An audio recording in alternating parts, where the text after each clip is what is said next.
I dremeled some more of the hair here, and then I took a piece of strip styrene and just super glued it on here, kind of in the rough shape that I want for the back of this cowl.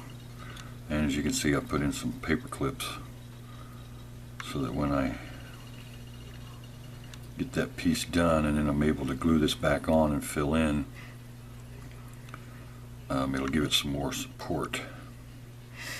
But now you can see it's got the shape like the original one, and then I'll use some Aves epoxy and I'll build some of this hair back out.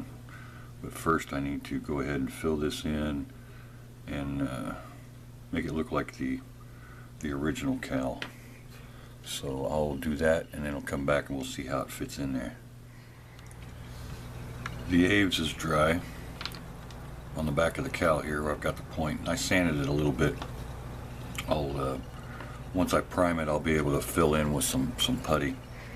Also, the back of the hair here did not touch the back of the cape, so I heated it up and pushed it down, which you can see here it made a crack, which is fine because I can fill that with some Aves. So when I put this back together,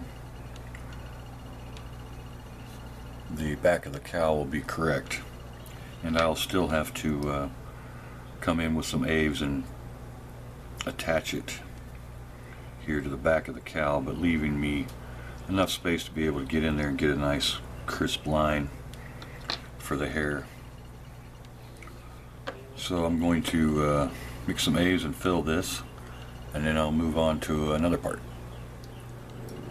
Working on the glove, the Aves is dry on here, and I've got it set up to put some primer on it because I need to get it all one color so I can see where I need to fill, where I need to sand, you know, make it look like the other glove. So I'm going to prime this and then I'll come back. Now that I got primer on here, it's real easy for me to see now where I need to fix, which is right in here where all these edges are, and there's some in here, and obviously the edges on the other side, and then some of these edges in here. So I'm going to address those, give it another shot of primer, and then I'll come back and show you what it looks like. I glued the two pieces together and I primed it, and I can see, like I did with the glove, I've got some sanding to do on the back here, some more, and then I need to fill in this space with some more hair to get it back to looking the way it did originally, and then just keep sanding and priming until I get that all smooth. And once that's all fixed the way I want it, then I can move on to working on the face.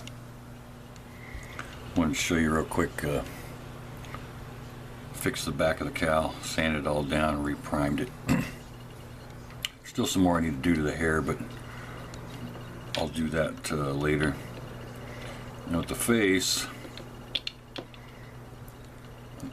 sits in, it has this lip here on the face, which is where this mask is supposed to fit to, but I don't like it. So what I'm going to do is I'm going to take some Aves and I'm going to fill this in and smooth it out to make it just a regular looking full face. So I'll do that once I get the Aves on there, and I'll clean it and prime it and show you what it looks like. Got the face done, a couple times sanding, got it all primered. Now the face will fit into the hair and back of the cowl, and then the mask for the cowl, and there we go. Now I can move on to the next part. Getting close to ready for paint. As you can see, I've been redoing the hair. I ground down quite a bit off of here and took some Aves and sculpted on top um, some strands of hair. Now that this is dry, I'm going to prime it and then work on the other side, let it dry and prime it, and then I'll start working down here on the curls. It's not a bad sculpt.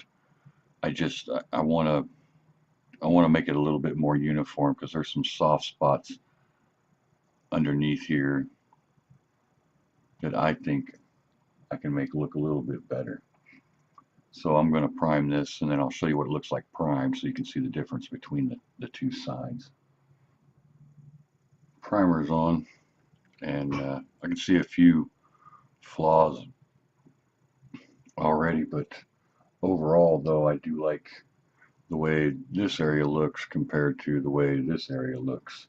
So what I'm going to do is I'll do the A's all on this side and let it dry and prime it and carry on, and then when I need to go in and make some, you know, some fine detail touches, you know, and changes, stuff like that, then I'll do that then. Working on the pouches and the buckle, what I did is I took a paper clip and cut off little pieces, drilled the hole all the way through. You know, just set it on here and then drill it all the way through. So I won't have to worry about placement once everything's painted and ready to go together. I've also started to grind down a flat spot. It's the width of these, so that it'll adhere a little bit closer to the belt, look a bit more natural. There's my helper coming through. What are you doing?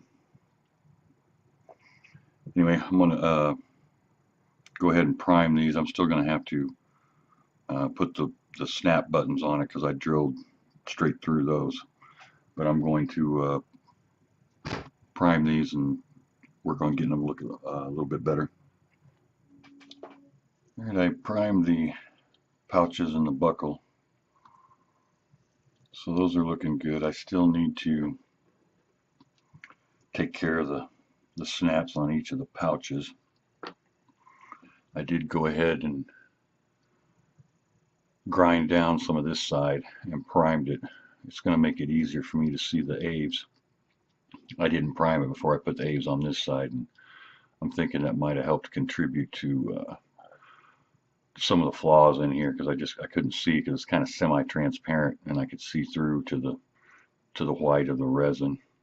So I've got this ready to do the Aves on this side, and then of course finish up the bottom part. Wanted to show you